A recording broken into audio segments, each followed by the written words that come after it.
All in Sports Network. We love sports. Home to the cradle of basketball, the rise of football, and the greatest basketball nation. This is All Indiana Sports presented by the Unstable Blues. Welcome back, and what a time to be a Pacers fan. Time to go to the finals for the first time in a quarter of a century. The Pacers ran through the Knicks, over and around them. We will talk about the game and how it all went down. So let's go all in. That's correct. I'm Kevin. This is my son Liam, and we are the Unstable Blues. Happy to present All Indiana Sports as part of the All In Sports and Rogue Media Sports Networks. Yes, indeed. What a game. The Pacers fits today all black. They dressed for a funeral, and a funeral is what they delivered. I mean, to be fair, the Cavs did it to themselves by dressing in all black for Game 5. Mm-hmm. This time, the Pacers snatched that idea, and who was it? Who was it at the beginning of the series here? We discussed this offline, I believe, but who was it between us that discussed it? And somebody said Pacers in 6 and stuck with it the whole time. It was you. Yes, I did, sir. I bounced back. Yes, sir. I bounced back and forth the whole series. Originally, you had said Pacers in 7. I did. Since we're kind of talking about games here, we could talk about I say we kind of go through just an individual breakdown. Oh. Not an individual breakdown, but like a breakdown of where you think the series was over and the Pacers won. Well, can we save that to the end? Okay. Let's talk about this game and then we can do that. Okay. Okay. That was Liam's official tease. We did a bunch of them last episode. Yes. First official tease. If you want to hear our full breakdown of where we think the series shifted and changed, you got to tune in for the very end of the episode. So let's go in and go through the stuff that was a part of the change of the game. The first thing was what has dictated most of this series is whoever controls the pace of the game, controls the series. And the Pacers did that for a large amount of this game, aside from maybe the middle part of the second quarter. There was sort of a stall out, and the Knicks started getting some. I don't have my keys, so you're lucky. They started getting some blown, but they stuck it out. They ended that second half really well, and then started the third, just like I told you at halftime they needed to, on a tear, and didn't. The idea with the Pacers is, what do we always talk about? Keep the pedal down. Pedal down. Yep. Yeah. They kept the pace going. There was a interview with Mitchell Robinson in between the first quarter and second quarter about pace and all that, and he was like, "Yeah, we want to run with them. We want to run, but there is a point. You got to realize you are not that deep of a team. You are not going to have the energy that the Pacers have, and you're not conditioned. Like the Pacers have been conditioning for this since the off season. They knew that this is how they beat teams, by being more physically fit, ready to run at all possible moments, which leads us to another key moment of this game. Transition offense and defense. It was won by the Pacers. I saw a stat that got brought up. I believe this stat is not the exact numbers anymore because the game was still going on currently, but it was transition points this series. The Knicks had 48 in the whole series. The Pacers had 122 points. That is a whole game worth of points that they had just in transition this whole series. And if that doesn't tell you they want to push the ball, I don't know what does. It was, I think, the perfect representation of this was two things. One, TJ McConnell had a beautiful pass up the court to Obi Toppin, and the Knicks weren't down there. They had to foul that. And then Halliburton, and I believe it was Siakam on a run, both down, and Bridges is defending. Halliburton goes in. Normally he passes here, but no, he takes the slam himself. Mikal just looked so lost in that transition because he had no clue what to do because everyone on the Pacers can get out and transition, score the ball. And this is transition offense and defense. They get back. They fill in lanes. Even if it's a 4v4-on-3, they still fill their lanes. They play the defense accordingly. Someone step ball. Someone cover outlets, all that stuff. Close down space. So it's the Pacers are a team that runs with pace both on offense and defense. And if you say you want to run against the Pacers, that one, you're not telling your plan correctly, or two, you don't have a plan because that is never going to be the plan against the Pacers. Nope. The goal with the Pacers, if you're playing the Pacers, is slow them down. Because here's the thing.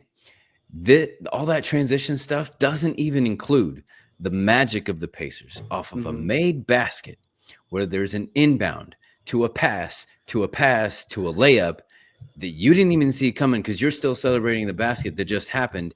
And they just, you might have scored a 3, but they just got 2 of it back and you didn't even see it coming. Bye. I dropped something. Sorry, you said you didn't see it coming, so I had to, you know what? You were not quite that fast. By the way, I am still here at your Nana's Indiana beach house. There we go. Gotcha. Yeah. Yep, I see it. There you go. Coming back to the homestead of Texas tomorrow, bringing you your brand new car. You're welcome. Yes. It's like a game show here. A new car. But one of the things that helps transition immensely is the turnovers. And wasn't a huge lead here, but as I'm looking at the stat sheet, 17 turnovers for the Knicks, only 12 for the Pacers. Another game that's separated by 5 turnovers. Right. The big deal was the first half. I was hearing Charles Barkley bring up the fact that they had 10 turnovers in the first half alone. So they corrected it a bit, but a lot of, when you turn over the ball against a team that runs as fast and gets out as fast as the Pacers, and you lose that battle, you're probably losing the game. It doesn't matter. You can lose by just a few because you know that the other stuff is coming with the transition and the made bucket and, pushing all the pace and everything. So it's just going to wear you out because by the third quarter, you saw Bridges and Brunson both miss multiple 3-point shots. Yeah. Which is not like that. Wide open ones. And I'll come back to that just in a sec. I just want to point out Tyrese Halliburton had 2 turnovers in the first half, which is very unlike him to have 2 for a whole game, let alone a half. I believe he ended with 3 because he had 1 in the third, early in the third quarter, I believe. So let's talk about him. Oh, well, here we go. Here's the Halliburton double-double. Let me go back to the other thing I was going to say, and then I'll come back to Halliburton. All right. It was about the Brunson thing. I'm not going to go into any depth because I believe we're talking about that a little bit later in the episode. Okay. But I do want to point out that I think there's a little bit of a disrespect element going on while playing defense against Brunson because instead of fighting over the screens, they started going under the screens and giving him an open look for a 3. It wasn't much of one, but still something, and he wasn't taking it. So I think whether or not they meant it, that was a little bit of a disrespect to Brunson being like, hey, you are not hitting shots. We're going to give you the shots to make defense easier on us. Tired legs lead to missed shots, and good defense, good hard defense leads to seeing ghosts. So Yes.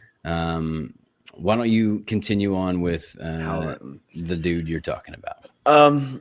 First 3 quarters, 10 points. I was like, okay. Right. But you know what superstars do? What do? They come up big in the big moments. Whenever you need them to come alive, they do. I said the same thing, and your mom said early in the game, he waits till the end. He had 11 points, I believe, alone in the fourth quarter. But not only that, he was moving the ball around like normal, hence the double-double. He had 13 assists, I believe 21 points. I think that was his stat line. I'm looking at it now, and I think that's right. Yep. Okay. So it was good from him, but not only was he there on offense, he was a major contributor on defense. He had 3 steals, I believe. A block too, I think. And a block that did end up leading to a point, but it was a blocked 3 that led to a 2. And it was OG, and OG was playing really well this game. So I would much prefer the block 3 that he probably was going to make compared to the 2 that they end up getting. So he was hedging stuff, doubling Brunson with Nembhard, allowing Nembhard to do the stuff that he could. So massive game for Halliburton on both sides of the ball. He has stepped it up as a driver, which he drove the lane so much in the fourth quarter to get those points. Yep. To allow the 3 to happen. Those floaters just whoop, shoot, so many. And he was drawing the double in the paint, so he could go in, kick out, something like that. But Halliburton played such a great game and backed up he had a really bad game last game, but he came back, had a really good normal Tyrese game. Yep. You mentioned OG Anunoby. How about his college teammate at Indiana University stepping up big time in this game? Thomas Bryant coming out for an injured Miles Turner, who went straight to the locker room. And Tony Bradley was listed as available but did not play. And Bryant came in off of that and hit immediately 3 3-pointers, 3 for 3, 9 points, got himself another 2 to end with 11 points, had a couple big blocks, some rebounds, and he was doing what he had to do in the absence, even got brought up by somebody we might talk about a little bit later. Got a shout out from a big dude. He also got a block from that would have prevented. So Neesmith came in, got his 5th foul on something stupid. Neesmith, I don't know where his head was. He went to go take a charge. It should have been a charge. No. This wasn't then. That was the 5th foul. Okay, his 4th then, or something like that. All right. That should have been a charge. I agree, but I don't know where Neesmith's head was while playing defensively today. He had some big threes and all that, but defensively he just kind of looked lost. So with all the fouls and stuff, and this 4th foul is one of them. He went in, Deuce McBride beat him on a drive. Yeah, he went in, hacked at his arm, but Bryant came in. Would have been an easy and one. Bryant came in and blocked the and one because you are allowed to do that because regardless, he can still make the shot. So Bryant came in, huge block that prevented the and one. Doesn't count as a block statistically because the foul happened, but it prevented the and one, would have silenced the crowd. So that happened. It erupted the crowd instead, and the crowd stayed loud. And I believe McBride, he hit both, and another thing I want to point out, just as a block thing, OG's floater that Toppin came out of nowhere and smacked away was crazy. Perfect segue. Okay, well, you got it. His fourth quarter. He had a really big fourth quarter. He was there defensively, like I talked about, the block. 2 threes. I don't know where that came from. He came out of nowhere and blocked a floater, which hardly anyone does because no one gets high enough up to do that. But he is one of those guys that can. By the way, let's get him in a dunk contest, please. Again, please, come on. Like, he's doing East Bays, windmills in a game. Why is he not in? I saw something that said Zach LaVine and Aaron Gordon are going to come back and do their dunk contest because that was the best dunk contest of all time, 2016. And I don't remember who, but one of them was like, Obi, you come do it too. Shouted him out for his dunking. I was like, that's awesome. So Obi, huge on the defensive end, hit 2 big threes. He was driving the lane. He was doing 2 big dunks there too. He was doing what he needed to do. Big alley-oop from Halliburton. And it was like the crowd was just so into it this game. I can't explain it. Like whenever the 3 that Halliburton hit towards the end of the game wasn't necessary. They had already won the game, but the crowd, like he just got the crowd going. Oh, the deep, huge one? Untucked his shirt, all the things. Cause he's like, I'm coming out of the game now, but like, I am here. What are you going to do about it? So speaking of which, there were 7 players in double figures for the Pacers. Once again, Pacers basketball, true Indiana basketball, as Rick Carlisle said in the post-game interview. In 49 other states, it's called basketball. But this is Indiana. And it is just something different in Indiana. And you spread the ball. You get everybody scoring. Yep. You get everybody scoring. You get everybody the ball. 7 players in double figures. That is a well-rounded game. But the MVP of the entire Eastern Conference Final Series goes to. Hold on, before I say this. No, this is just for you. Okay. My computer is at 20%, and I don't have a charger to reach it, so we kind of gotta. Got it. Pascal Siakam. What a game from this guy, showing his championship mentality, proving that he deserves to be here. And so I will probably talk about him more on. That's kind of the hint to something later. But what a terrific game and series for this man. 3 30-point games. Who's the one that shouted out Thomas Bryant after getting benched for Tony Bradley, sticking with it, still being a team player on the bench and cheering for his guys and everything. And then he got his chance and he buried it here in game 6 elimination game. Yep. So that brings up the question then, what was your game-changing moment of this game?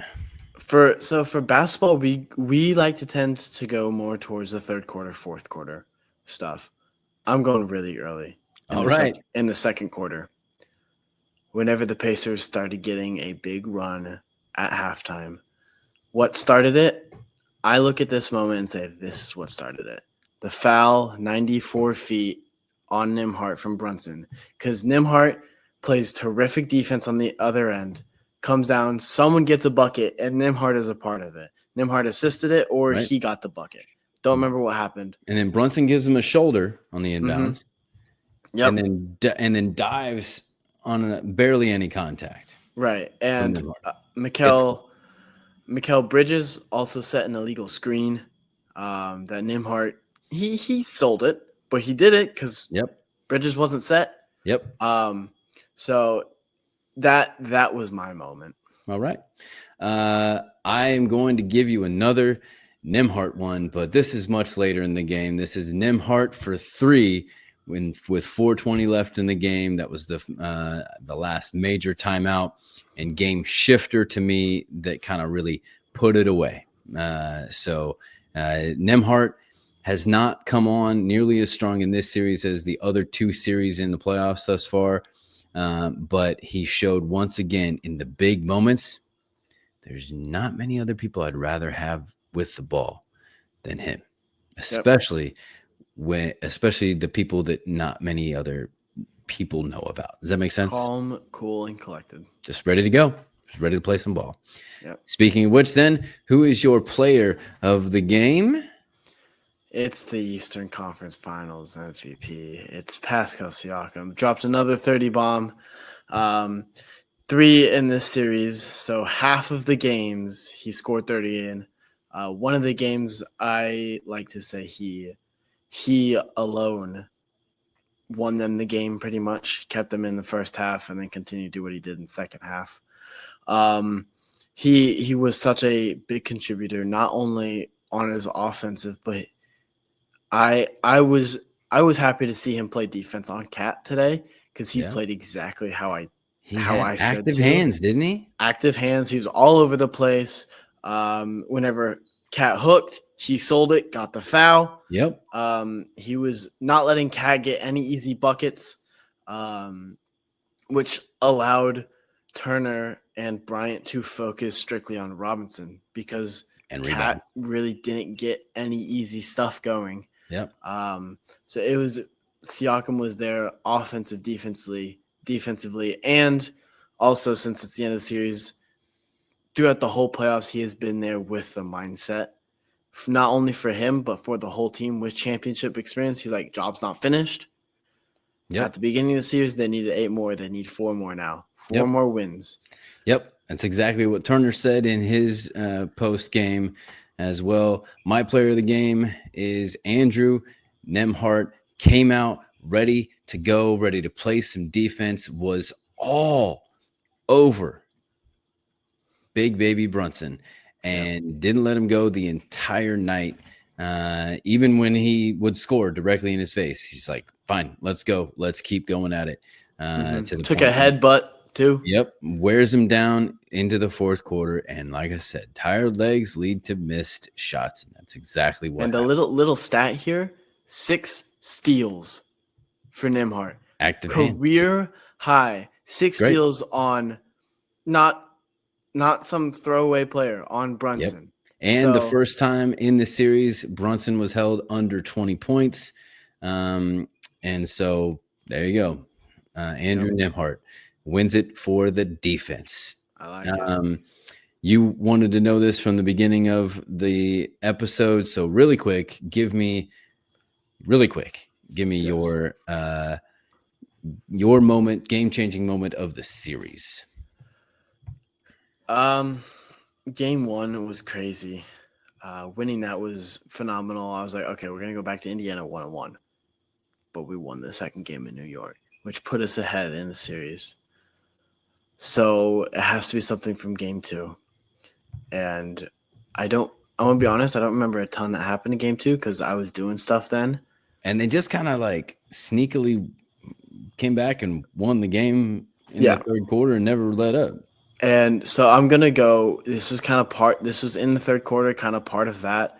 Siakam has a big and one play against Cat. He faked, pumped, got him in the air, drew the contact, got the layup, and one. Silenced the crowd. Crowd was really never in it for the rest of the game. All right. I know we don't like to go early. Yep. I figured that was coming when she said that. But come on. Like, you broke their back in game 1. And if you're going to say that the moment is not a game-tying, send it to overtime play, then I will tell you that it's Obi Toppin's performance in the overtime in that same game. End of story. You break New York's back in the first game, and that was it. They could never fully actually recover. So, Knicks fans want to say Knicks in 7. I say Knicks in Cancun. I also say what I was going to say last episode, but I didn't want to jinx anything. How delusional are Knicks fans? Thank you. How delusional do you have to be? I'll say it for you. You're welcome. Goodness. You know what? It feels good. But that's all that we have for today. Congratulations. We'll be back next week with a finals preview. Your mom and I will return next week as the Fever will play the Mystics at home and the Sky on the road. Can they figure out life without Caitlin Clark? How will they navigate their litany of injuries after Sydney Colson and Sophie Cunningham hit the deck? This is Liam. And this is Kevin. Reminding you guys to stay all in Deanna.